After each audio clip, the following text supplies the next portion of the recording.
इसे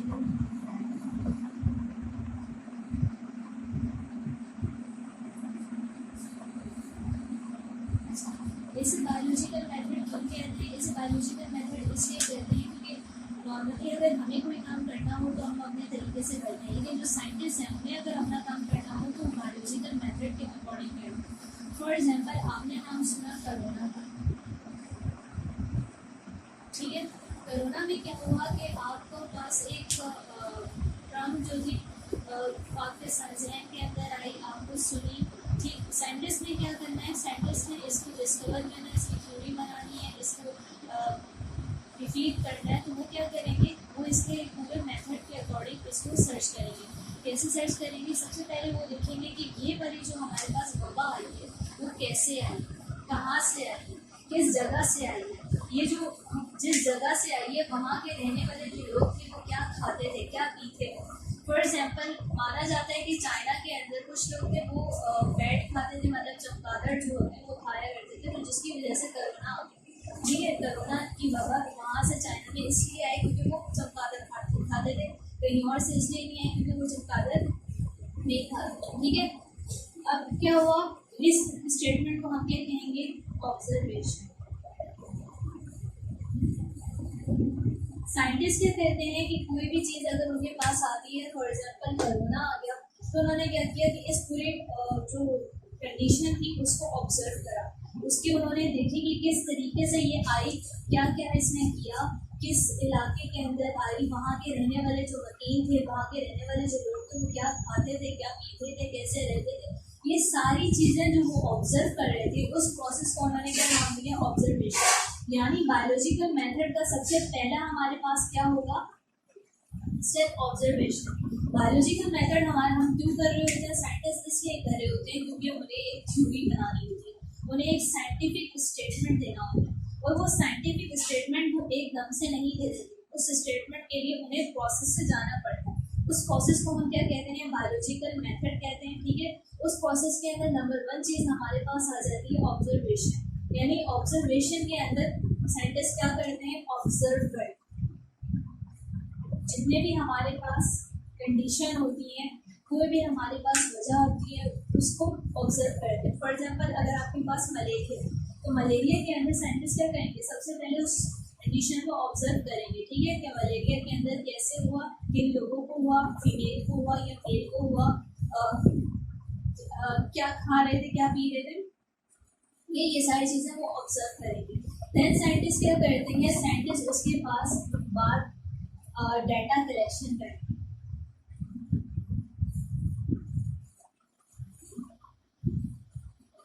उनकी ये सारी चीज़ें जो होती हैं उनको एक डाटा के जरिए वो अपने पास कलेक्ट करते हैं, उसको हम कहते हैं डाटा कलेक्शन। यानी साइंटिस्ट ने क्या किया? पहले ऑब्जर्व करा, देन डाटा कलेक्शन करा, देन वो अपने हाइपोथेसिस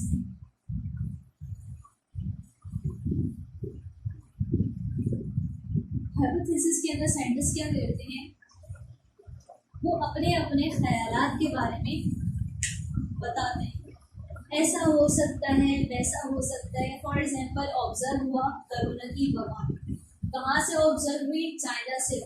फिर उसके बाद डाटा कलेक्ट किया गया कि किन लोगों को ज़्यादा इफेक्ट कर रहा है, बूढ़ों को, बच्चों को, किस उम्र के लोगों को ज़्यादा इफेक्ट कर रहा है, उसके सिम्टम क्या है, उसकी वजूहत क्या है, सही क्यों हो रहा है, क्या क्या वो खा रहे थे, उनका एनवायरनमेंट कैसा था, ये सब इसमें आ जाएगा डाटा कलेक्शन। देन उन्होंने हाइपोथेसिस किया कि हो सकता है वो चमगादड़ खा रहे थे जिसकी वजह से क्या हुआ, उन्हें कोरोना हो। ठीक है, उसके बाद बारी आती है रीजनिंग की। उन्होंने कह दिया कि वो चमगादड़ खा रहे थे जिसकी वजह से कोरोना हो रहा था। देन हम उस बात को जस्टिफाई करने के लिए क्या करेंगे? रीजन देंगे। वो रीजन क्या कहलाएंगी? वो रीजन 2 तरह की कहलाएंगी।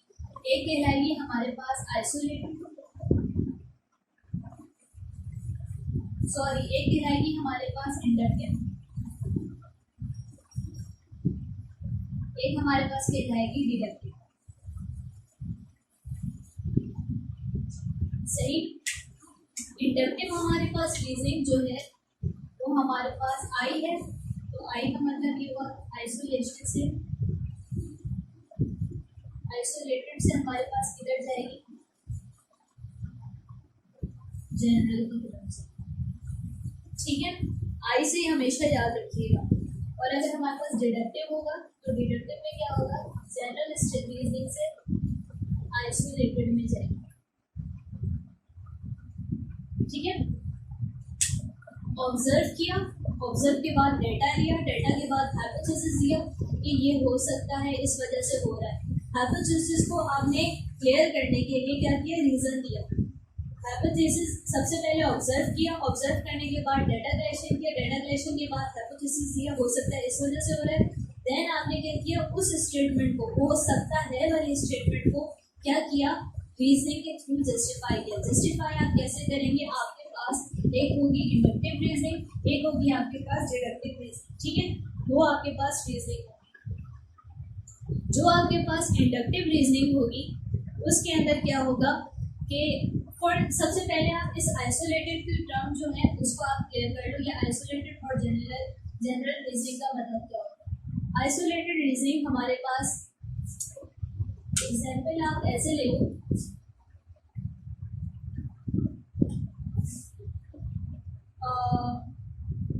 एक आपके पास सेल है। ठीक है, आपने क्या किया, एक प्लांट सेल ली, एक प्लांट का पार्ट लिया, एक एनिमल का पार्ट लिया। माइक्रोस्कोप के थ्रू आपने देखा कि प्लांट के अंदर भी सेल है, माइक्रोस्कोप के थ्रू देखा एनिमल के अंदर भी सेल है। ठीक है, आपने एक सेल छोड़ो, आपने एक पार्ट एनिमल का पार्ट लिया, एक आपने प्लांट का पार्ट लिया, एक एनिमल का पार्ट लिया। माइक्रोस्कोप के थ्रू देखा कि उसके अंदर भी सेल है और एनिमल के अंदर पार्ट के अंदर भी सेल है। ठीक है, फिर आपको पता है कि सेल क्या होता है, यूनिट ऑफ लाइफ है। सेल आपके पास क्या है, यूनिट ऑफ लाइफ।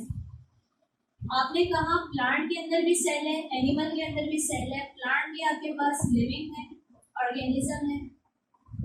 ठीक है, आपने कहा एनिमल और प्लांट जो है लिविंग ऑर्गेनिज्म है और एनिमल भी आपके पास क्या है, लिविंग ऑर्गेनिज्म।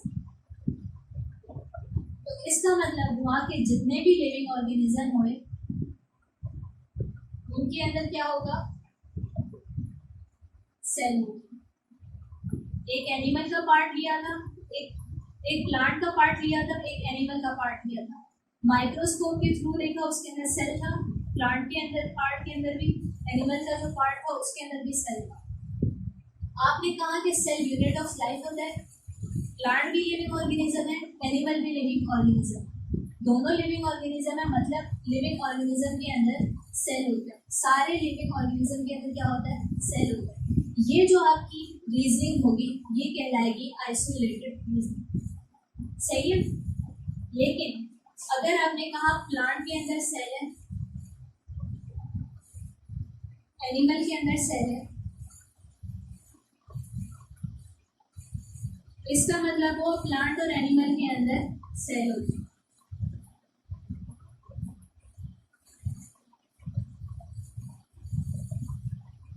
यानी आपने ये नहीं कहा कि लिविंग ऑर्गेनिज्म है तो मतलब सब लिविंग ऑर्गेनिज्म के अंदर सेल होता है। आपने कहा सिर्फ प्लांट के अंदर सेल है, एनिमल के अंदर सेल है, मतलब प्लांट और एनिमल दोनों के अंदर सेल होता है। ये आपके पास कहलाएगी जनरल रीजनिंग। ये वाली जो बात है, प्लांट के अंदर सेल है, एनिमल में सेल है, प्लांट और एनिमल में सेल होता है, ये आपके पास एक नॉर्मल सी जनरल सी रीजनिंग है। इसलिए आपको इसको क्या कहोगे, जनरल रीजनिंग। ये आपके पास घुमा कर, जैसे प्लांट के अंदर सेल है, एनिमल में सेल है, सेल यूनिट ऑफ लाइफ होती है, तो इसका मतलब हुआ कि प्लांट ऑर्गेनिज्म लिविंग ऑर्गेनिज्म है, एनिमल लिविंग ऑर्गेनिज्म है। इसका मतलब ये हुआ कि ऑल लिविंग ऑर्गेनिज्म के अंदर सेल होगा। तो ये बात क्या कहलाएगी, आइसोलेटेड रीजनिंग कहलाएगी। ठीक है,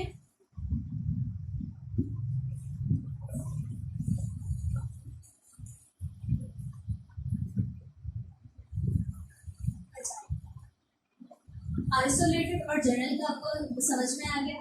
अच्छा, मैंने कहा कि इंडक्टिव रीजनिंग होती है, डिडक्टिव रीजनिंग होती है। इंडक्टिव में क्या होता है, आइसोलेटेड से आप किस में जाते हो, जनरल की तरफ जाते हो। ठीक है, और जो डिडक्टिव रीजनिंग होती है इसमें जनरल रीजनिंग से आप कहाँ जाते हो, आइसोलेटेड रीजनिंग की तरफ जाते हो।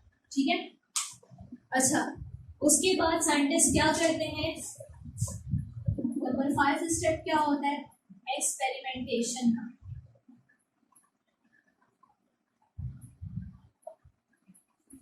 फॉर एग्जाम्पल कोरोना को ऑब्जर्व करा, डेटा कलेक्शन करा, हाइपोथेसिस दी, हाइपोथेसिस को रीजनिंग के थ्रू उन्होंने जस्टिफाई करने की कोशिश करी। अब जो उन्होंने रीजनिंग दी थी उसके अंदर हम क्या करेंगे, एक्सपेरिमेंट करेंगे।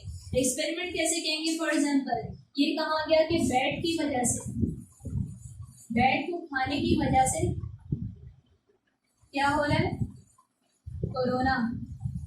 तो क्या करेंगे, एक ग्रुप ऑफ पीपल लेंगे, उसको क्या खिलाएंगे, उसको खिलाएंगे बैट।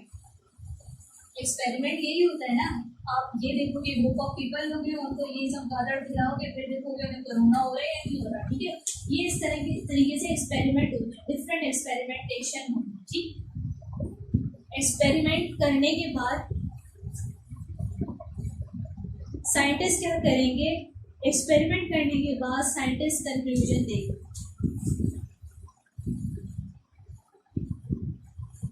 कंक्लूजन में क्या देंगे, वो कहेंगे कि हमारे पास, हमने फॉर एग्जाम्पल करें इन लोगों ने 100 एक्सपेरिमेंट, 100 करें, 100 के अंदर जो थे इनके 80 के जो थे एक्सपेरिमेंट का एक रिजल्ट आ रहा था एक्यूरेट, एक जैसा रिजल्ट आ रहा था एक्यूरेट। उन्होंने क्या किया, कंक्लूजन कर दिया अपने उस एक्सपेरिमेंट की बेस के ऊपर। ठीक है, फिर उन्होंने ये कह दिया, ये जो उन्होंने हाइपोथेसिस दी थी, हाइपोथेसिस दी थी ना कि बैट खाने की वजह से हो गया, तो ये जो हाइपोथेसिस होगी ये इनकी क्या मानी जाएगी, सही मानी जाएगी। इसकी हाइपोथेसिस सही क्यों मानी जाएगी, इसलिए मानी जाएगी क्योंकि आपका एक्सपेरिमेंट के अंदर आपने ये देखा कि ये बात आ रही है, तो इस हाइपोथेसिस को सही मानने का मतलब क्या है, आप थ्योरी बना रहे हैं। ठीक है, अगर आप बैट खाओगे तो क्या होगा, फॉर एग्जाम्पल अगर आप बैट खाओगे तो आपको कोरोना होगा।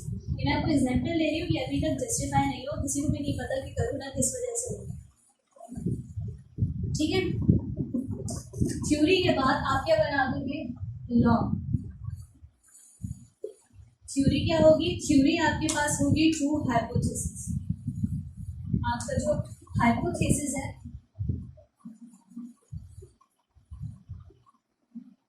ट्रू हाइपोथेसिस, आपकी थ्योरी ये बन जाएगी कि जो भी आपका हाइपोथेसिस था वो ट्रू हो गया। ठीक है, और कंक्लूजन आपके पास क्या होता है, आपका जो आता है एक्यूरेट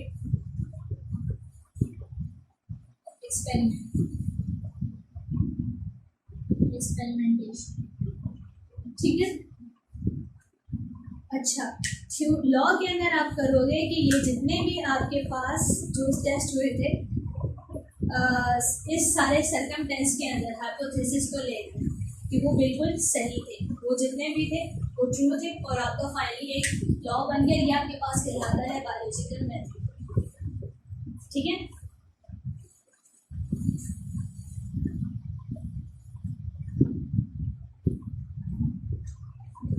अब चलते हैं अपने नेक्स्ट टॉपिक की तरफ।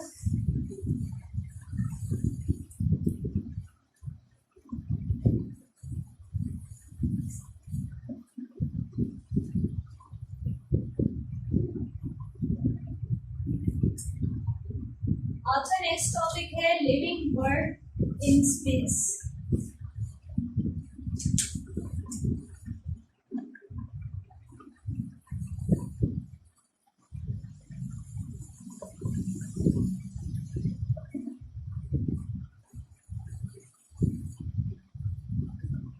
अच्छा, आपको पता है कि आपके पास दो तरह के ऑर्गेनिज्म होते हैं, मैंने आपको बताया था लास्ट लेक्चर के अंदर कि आपके पास होता है एक प्रोकैरियोट, एक आपके पास होता है यूकैरियोट। प्रोकैरियोट क्या होता है, ये आपके पास सेल है और इसके अंदर न्यूक्लिक एसिड है, न्यूक्लियर मेम्ब्रेन आपके पास नहीं होती। इसके यूकैरियोट में क्या होता है, ये आपके पास सेल है, ये आपकी न्यूक्लियर मेम्ब्रेन है, इसके अंदर आपका न्यूक्लिक एसिड होता है। ठीक है, प्रोकैरियोट के अंदर न्यूक्लिक मेम्ब्रेन नहीं होती, यूकैरियोट में न्यूक्लिक मेम्ब्रेन होती है। ठीक है, न्यूक्लियस आपका होता है। ठीक है, अच्छा, अब क्या होता है, आपके पास साइंटिस्ट ने एक बात कही, साइंटिस्ट ने कहा कि सबसे पहले आपके पास क्या होते थे, प्रोकैरियोट।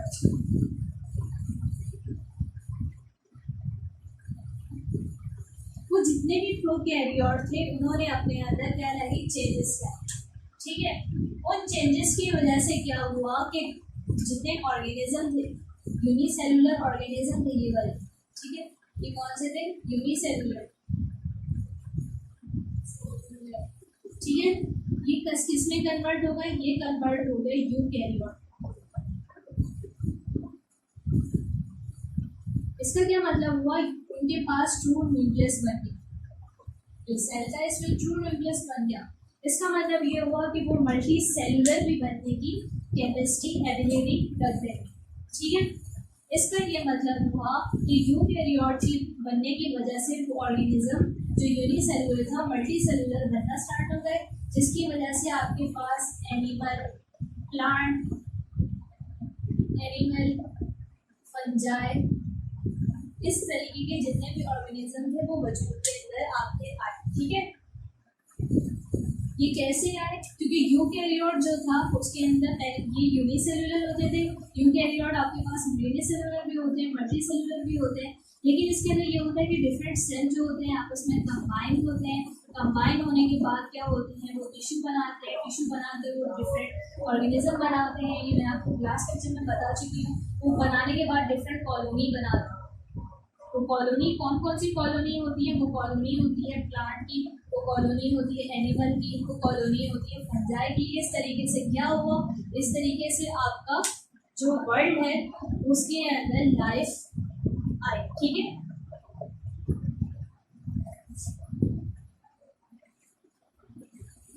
अच्छा, इसके बाद आपका नेक्स्ट टॉपिक है फिगर, है आपके बुक के अंदर फिगर नंबर 1.2, इसके अंदर आप देखोगे फॉसिल रिकॉर्ड के बारे में। फॉसिल रिकॉर्ड आपके पेपर में वैसे तो नहीं आता, लेकिन फॉर एग्जांपल अगर एमसीक्यूज में आ जाए, वैसे तो नहीं आता लेकिन एमसीक्यूज के लिए आप देखो, ठीक है। एमसीक्यूज के लिए आप क्या क्या देखोगे, आप ये देखोगे कि सबसे पहले हम जिस एरा में रहे, ठीक है, वो एरा कौन सा है, जिस एरा जो हमसे पहला वाला एरा था वो कौन सा एरा था। फॉर एग्जांपल ये जिस एरा में हम रह रहे हैं वो हमारे पास कहलाएगा रीसेंट एरा, ठीक है। रीसेंट एरा इसको हम क्यों कहेंगे, क्योंकि इसके अंदर हम रह रहे, ठीक। फिर एक और एरा होता है, इसके अंदर आप रीसेंट इसलिए कहेंगे, इसके अंदर एरा ऑफ ह्यूमन,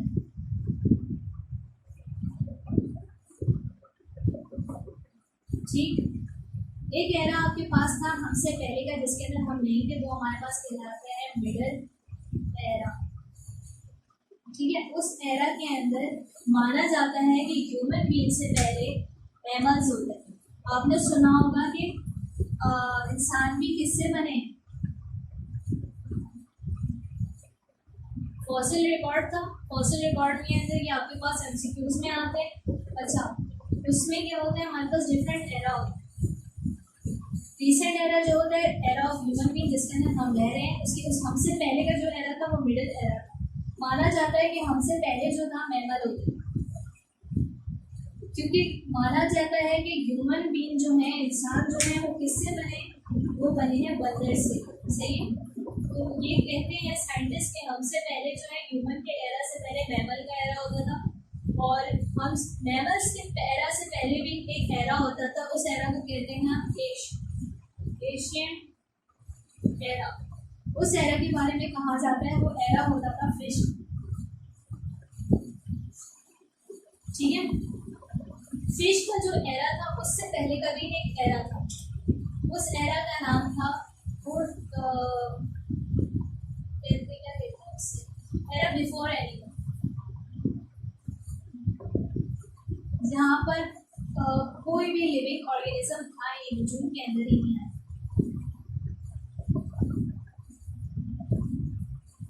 आपको फिगर के अंदर काफी मुश्किल हो रही होगी, इसलिए मैंने आपको बहुत आसान लफ्जों में समझाने की करी है, ठीक है।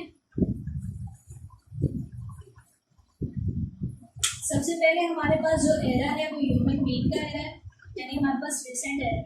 उसके बाद जो हमारे पास एरा होता है वो हमारे पास हमसे पहले का जो एरा था वो मैमल्स का था। मैमल्स से पहले माना जाता है कि फिशेस होती थी, फिशेस से पहले माना जाता है कि कोई भी नहीं होता था, कि मतलब कुछ भी नहीं होता था। अच्छा, जो हमारे पास ह्यूमन का एरा है उसको हम कहते हैं सीनोज़ोइक एरा, ठीक है। हर एरा को हम ज़ोइक के नाम से जानते हैं। फर्क कहाँ पर आता है? फर्क यहाँ पर ज़ॉइक से पहले वाले वर्ड में आता है। जब आप बुक में देख रहे होगे ना तो फिर आपको फिर आसानी होगी। ज़ॉइक एरा आपके पास सेम होगा, डिफरेंस यहाँ पर आएगा, ठीक है। अच्छा, दूसरा एरा आपके पास जो मैमल्स का एरा कहलाता है वो है मेसोज़ोइक एरा।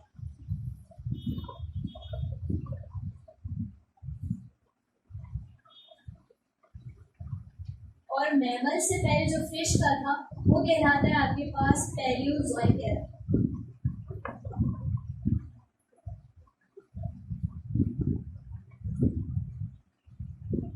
और जो एनिमल से पहले का था, ठीक है, बिफोर एनिमल, जब उसमें कोई जानदार नहीं होता था, सिर्फ और सिर्फ नॉन लिविंग ऑर्गेनिज्म होते थे, वो हमारे पास कहलाता है प्रोटोज़ोइक एरा।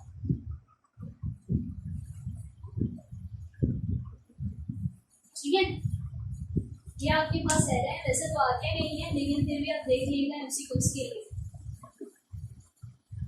अच्छा, अब चलते हैं हम नेक्स्ट टॉपिक की तरफ।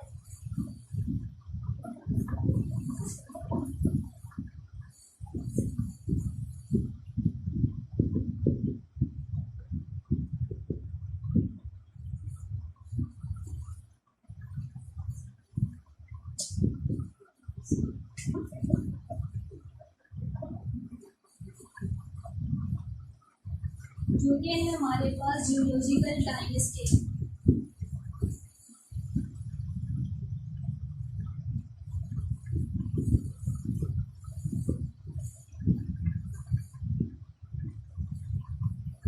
ठीक है, अच्छा, माना जाता है कि जितने भी हमारे पास geological time scale, next topic है हमारा, ये माना जाता है कि साइंटिस्ट से कि हमसे पहले जितने भी लिविंग ऑर्गेनिज्म थे, ठीक है, उसके अंदर क्या होता था कि वो जो थे मतलब उनकी डेथ हो गई थी, डेथ होने की वजह से हम लोग वजूद के अंदर आए, फिशेज आए, मैमल आए, फिर ह्यूमन बीइंग आए।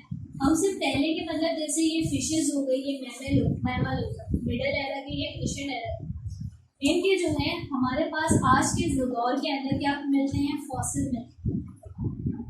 ठीक, साइंटिस्ट ने बहुत सारे फॉसिल डिस्कवर किए, ठीक है। साइंटिस्ट का मानना है कि हमसे पहले ये जितने भी थे लिविंग ऑर्गेनिज्म, इनका पहले जो वजूद होता था वो आजकल हमारे पास मिलता है। वो कहाँ पर मिलता है? वो रॉक में मिलता है। फॉसिल आज की दुनिया में भी पाए जाते हैं, मिडिल एरा के, एशियन एरा के, और वो वहाँ कहाँ पाए जाते हैं? रॉक में पाए जाते हैं। रॉक के जो हमारे पास फर्स्ट लेयर होती है उसके अंदर हमारे पास डिफरेंट फॉसिल होंगे। जो हमारे पास एशियन, हम अगर एरा के फॉसिल देखना चाहें तो हमें रॉक के बॉटम में जो लेयर होती है उसमें देखना होगा फॉसिल को, तो हमें वहाँ पर मिल जाएगा। और रिकॉर्ड हमें भी मिल जाएगा कि कौन सा ऑर्गेनिज्म था, किस टाइप का ऑर्गेनिज्म था। और ये जितना भी हमारे पास ओल्डेस्ट फॉसिल होते हैं, इसकी जो डिपोजिशन है हमारे पास रॉक के अंदर, उसको हम क्या कहते हैं? Geological time scale. For example, हमारे पास कोई भी रिकॉर्ड है ओरिजिन ऑफ ऑर्गेनिज्म का रॉक के अंदर, कोई भी हमारे पास ओरिजिन है, record of origin of organism, उसको हम क्या कहेंगे? जियोलॉजिकल टाइम स्केल कहेंगे। यानी हम फॉसिल के रिकॉर्ड से जो हमारे पास रॉक पे होता है उससे क्या पता कर सकते हैं? हम पता कर सकते हैं कि वो ऑर्गेनिज्म किस एरा का था, उसको मतलब कैसे रहता था, उसकी डेथ कॉज कैसे हुई, उसका खात्मा कैसे हुआ, क्या क्या फैक्टर थे जिसकी वजह से उसकी जो नस्ल थी वो ख़त्म होती गई, और आज उसकी सिर्फ और सिर्फ हमें फॉसिल मिलते हैं जबकि वो ऑर्गेनिज्म हमें नहीं मिलते। इस सारी जो चीज़ों की स्टडी होगी वो हमारे पास क्या कहलाती है? जियोलॉजिकल टाइम स्केल के नाम, ठीक है। अच्छा, नेक्स्ट टॉपिक हमारे पास है phyletic linkage language.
Phyletic lineage की आपकी बुक के अंदर लिखा हुआ जो डेफिनेशन लिखी हुई है उसके अकॉर्डिंग क्या हुआ कि हमारे पास अपने आबाओ अजदाद से लेकर अब तक के जो हमारे पास जैसे नस्ल खत्म हो रही है, फॉर एग्जांपल अगर आपकी कोई भी स्पीशीज़ ले लो जिसके नेशनल ज्योग्राफी के चैनल में भी अगर आप देखते होंगे बोलते होंगे इस स्पीशीज़ की क्या हो रही है, आपकी नस्ल जो है बस इतनी सी रह गई है। वक्त होता था कि इसकी बहुत ज़्यादा नस्ल होती थी। तो ये जो हमारे पास होते हैं कि कोई भी हमारे पास अगर हमारे पास एक स्पीशीज़ है वो कहाँ से आई है, अपने एंसेस्टर से आई है। जो उसके एंसेस्टर्स हैं वहाँ से लेकर उसके डिसेंडेंट यानी पड़पोते पोतियाँ इस तरीके से आप लोग ले लो, उसको क्या कहेंगे, डिसेंडेंट कहेंगे। ठीक है, एंसेस्टर से लेकर डिसेंडेंट तक की हमारे पास जितनी भी होगी क्या कह सकते हैं कि आपके पास ट्री होगी, उस ट्री को हम क्या कहेंगे, फाइलेटिक लाइनेज कहेंगे। फॉर एग्जांपल आपके पास जो आजकल है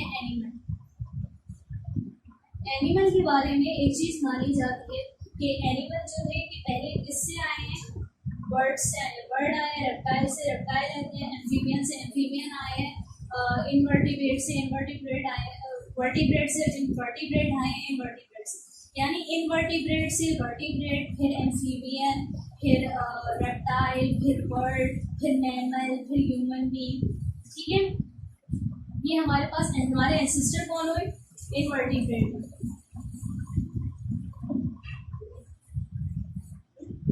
इनवर्टिब्रेट से एनिमल का सतह हमारे पास क्या कहलाता है, एंसेस्टर टू डिसेंडेंट।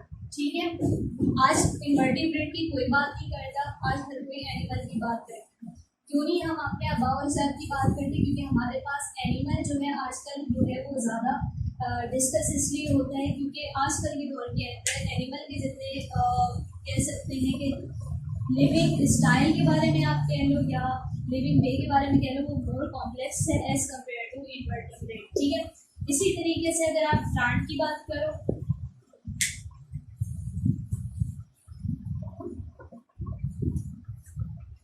प्लांट के बारे में माना जाता है कि आजकल जो मोर एडवांस वो है एंजियोस्पर्म।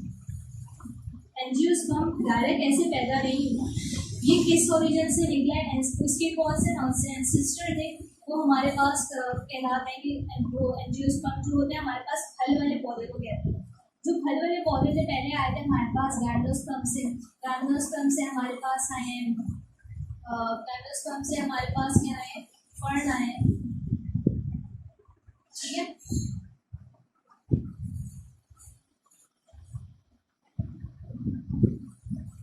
फर्न से क्या है हमारे पास गैंडोस्पर्म से एंजियोस्पर्म। ठीक है, अगर हम एंजियोस्पर्म के एंसेस्टर की बात करें तो हमारे पास फर्न आ जाता है। ठीक है, इसी तरीके से अगर हम एनिमल के एंसेस्टर की बात करें तो हमारे पास इनवर्टिब्रेट आते हैं। इनवर्टिब्रेट से एनिमल का जितना भी सफर है ये हमारे पास क्या कहलाता है, फाइलेटिक लाइनेज कहलाता है।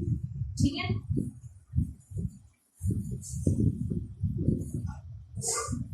यानी अगर हम बात करें कि हमारे जितने भी एंसेस्टर हैं उससे लेकर हमारे आज तक के डिसेंडेंट तक का जितना भी हमारे पास ट्री बनेगी वो हमारे पास क्या कहलाएगी, वो हमारे पास कहलाएगी फाइलेटिक लाइनेज।